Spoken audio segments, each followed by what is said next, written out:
حضرت عمر فاروق رضی اللہ تعالیٰ عنہ کی اہل بیت سے محبت۔ ایک دفعہ حضرت عمر رضی اللہ تعالیٰ عنہ حضرت فاطمہ الزہرا کے پاس آئے اور کہا، اے فاطمہ، میں نے آپ سے زیادہ کسی کو رسول اللہ صلی اللہ علیہ وسلم کا محبوب نہیں دیکھا، اور اللہ کی قسم مجھے بھی سب لوگوں میں آپ کے والد صلی اللہ علیہ وسلم کے بعد آپ سے زیادہ کوئی محبوب نہیں ہے۔ حضرت انس رضی اللہ تعالیٰ عنہ سے روایت ہے کہ جب لوگ قحط میں مبتلا ہوتے تو حضرت عمر بن خطاب حضور صلی اللہ علیہ وسلم کے اہل بیت میں سے حضرت عباس بن عبد المطلب رضی اللہ تعالیٰ عنہ کے وسیلہ سے اللہ تعالیٰ سے بارش طلب کرتے اور یہ دعا کرتے، اے اللہ، پہلے ہم آپ کی بارگاہ میں اپنی نبی کریم صلی اللہ علیہ وسلم کا وسیلہ پیش کرتے تھے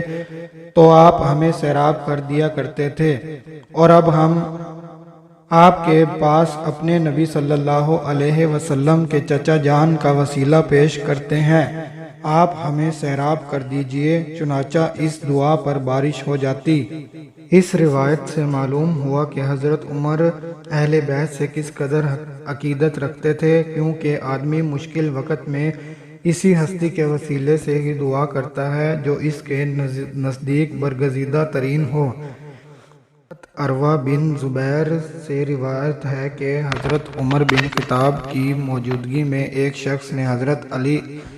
ابن ابی طالب رضی اللہ تعالیٰ عنہ کی شان میں کوئی نامناسب بات کہی تو حضرت عمر رضی اللہ تعالیٰ عنہ نے اس شخص کے کہا، تم اس قبر والے کو جانتے ہو، یہ محمد بن عبداللہ بن عبد المطلب ہیں اور وہ علی بن ابی طالب بن مطلب ہیں، یعنی حضرت علی رضی اللہ تعالیٰ عنہ رسول اللہ صلی اللہ علیہ وسلم کے خاندان کے ہیں اور اہل بیت میں سے ہیں، لہٰذا حضرت علی کا تذکرہ خیر کے سوا نہ کرنا۔ اگر تم علی رضی اللہ تعالیٰ عنہ سے بغض رکھو گے تو اس قبر والے کو تکلیف دے گے۔ ایک دفعہ حضرت عمر بن خطاب رضی اللہ عنہ نے حضرت عباس رضی اللہ عنہ سے کہا، اللہ کی قسم، جس دن آپ اسلام لائے تو اس دن میرے والد خطاب بھی اسلام لاتے تو ان کے اسلام لانے سے آپ کا اسلام لانا مجھے زیادہ محبوب تھا، اور یہ اس لیے کہ مجھے معلوم تھا کہ آپ کا اسلام لانا خطاب کے اسلام لانے سے رسول اللہ صلی اللہ علیہ وسلم کو زیادہ محبوب تھا۔ حضرت محمد بن ابراہیم تیمی سے روایت ہے کہ حضرت عمر بن خطاب رضی اللہ عنہ نے جب رجسٹر مرتب کر کے وظائف مقرر کیے تو حضرت حسنین کریمین رضی اللہ عنہما کی چونکہ رسول اللہ صلی اللہ علیہ وسلم کے ساتھ قرابت اور رشتہ داری تھی، اس وجہ سے ان کے لیے ان کے والد حضرت علی رضی اللہ عنہ اور اہل بدر کے برابر وظیفہ مقرر کر دیا، چنانچہ ان میں سے ہر ایک کے لیے 5,000 مقرر کیے۔ امام ظاہری رحمہ اللہ سے روایت ہے کہ حضرت عمر رضی اللہ عنہ نے اپنے زمانہ خلافت میں صحابہ کے بچوں کو کپڑے دیے۔ حضرت عمر رضی اللہ عنہ کی نظر میں ان کپڑوں کے اندر حضرات حسنین کریمین رضی اللہ عنہ کی شان کے موافق کپڑے نہیں تھے، چنانچہ حضرت عمر رضی اللہ عنہ نے یمن کی طرف قاصد بھیج کر ان حضرات کے لیے عمدہ کپڑے منگوائے۔ پھر جب ان کے لیے وہ کپڑے لائے گئے تو فرمایا، میرا دل خوش ہوا ہے۔ اس سے صاف معلوم ہوا کہ حضرت عمر رضی اللہ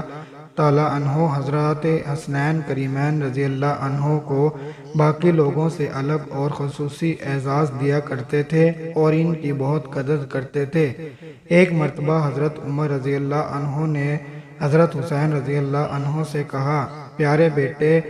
کیا ہی اچھا ہو اگر آپ ہمارے پاس آتے جاتے رہا کریں۔ حضرت حسین رضی اللہ عنہ فرماتے ہیں، چنانچہ ایک دن میں حضرت عمر رضی اللہ کے پاس آیا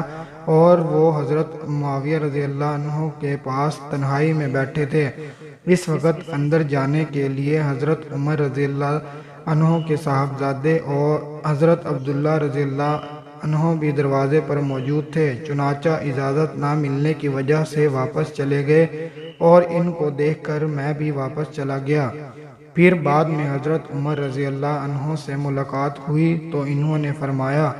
میں نے کب سے آپ کو دیکھا ہی نہیں، یعنی آپ ہمارے پاس آتے ہی نہیں۔ میں نے کہا امیر المومنین میں آیا تھا، آپ اس وقت حضرت معاویہ رضی اللہ عنہ کے ساتھ تنہائی میں بیٹھے ہوئے تھے، آپ کے صاحبزادے بھی دروازے پر موجود تھے، چنانچہ اجازت نہ ملنے کی وجہ سے وہ واپس چلے گئے اور ان کو دیکھ کر میں بھی واپس چلا گیا تھا۔ اس پر حضرت عمر رضی اللہ عنہ نے فرمایا، آپ تو ابن عمر رضی اللہ عنہ سے اجازت کے زیادہ حقدار ہیں، اور ہمارے سروں پر جو عزت آپ دیکھ رہے ہیں، اول تو یہ اللہ نے عطا کی ہے، اور پھر یہ عزت آپ حضرات کے سبب سے ہے۔ یہاں قابل مقام یہ ہے کہ اس واقعہ کے وقت عمر کے لحاظ سے حضرت عمر رضی اللہ عنہ امیر المومنین ہونے کے ساتھ ساتھ لوگوں میں ایک عمر رسیدہ بزرگ شخصیت کے حامل ہیں، جبکہ حضرت حسین رضی اللہ عنہ کم عمر بچے یا زیادہ سے زیادہ ایک نو عمر لڑکے ہیں، کیونکہ حضرت حسین رضی اللہ عنہ کی پیدائش سن 4 ہجری کی ہے اور حضرت عمر رضی اللہ عنہ نے سن 13 ہجری میں خلافت کی ذمہ داری سنبھالی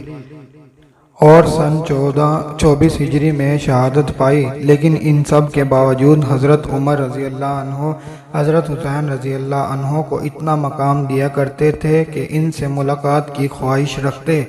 ان کو اپنے پاس آنے کی دعوت دیتے، ان کو بڑے بڑے حضرات جیسا مقام دیتے اور ان کے برابر ان کا احترام کرتے، نیز اپنے بیٹے پر بھی ان کو ترجیح دیتے۔ اس سے معلوم ہوتا ہے کہ حضرت عمر رضی اللہ عنہ کو حضرات اہل بیت سے کس قدر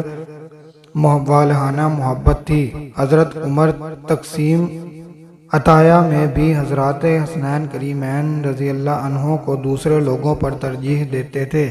چنانچہ حضرت عمر رضی اللہ عنہ کے زمانے میں جب کسریٰ کے خزانے آئے تو ان کی تقسیم کے وقت بھی حضرت عمر رضی اللہ عنہ نے سب سے پہلے حضرت حسن رضی اللہ عنہ کو بلا کر دیا، پھر حضرت حسین کو دیا، اسی طرح حضرات کو دینے کے بعد پھر دوسرے لوگوں کو بلا کر دینا شروع کیا۔ حضرت عبد الرحمن سے روایت ہے کہ حضرت عمر رضی اللہ عنہ نے فرمایا، حضرت علی رضی اللہ عنہ ہم میں سے سب سے بہتر فیصلہ کرنے والے ہیں۔ حضرت ابن عباس رضی اللہ عنہ فرماتے ہیں، مجھے حضرت عمر بدر کے شیوخ کے ساتھ بٹھایا کرتے تھے، ان میں سے بعض حضرات کو یہ بات کسی قدر ناگوار گزری۔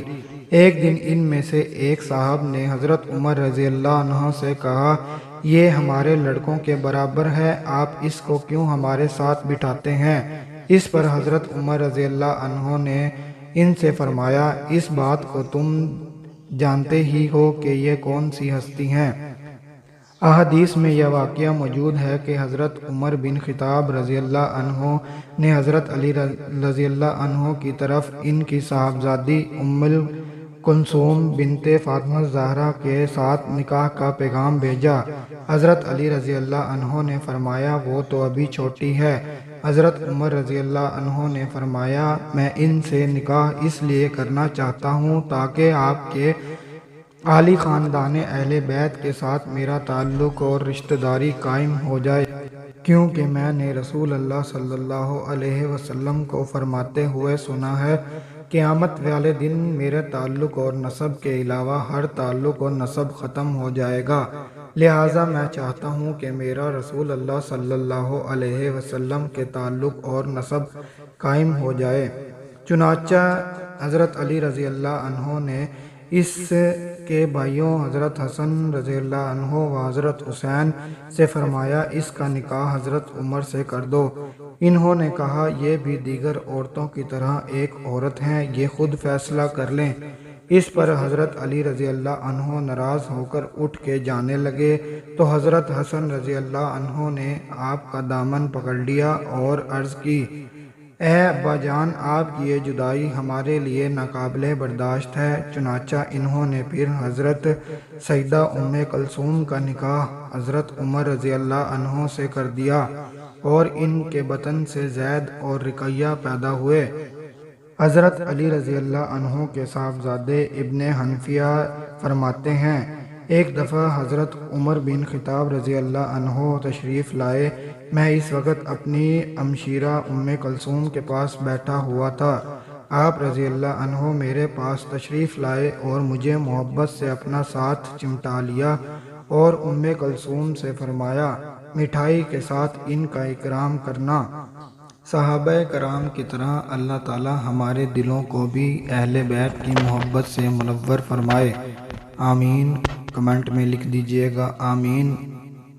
ویڈیو پسند آئے تو ویڈیو کو لائک کرنا اور چینل کو سبسکرائب کرنا مت بھولیں۔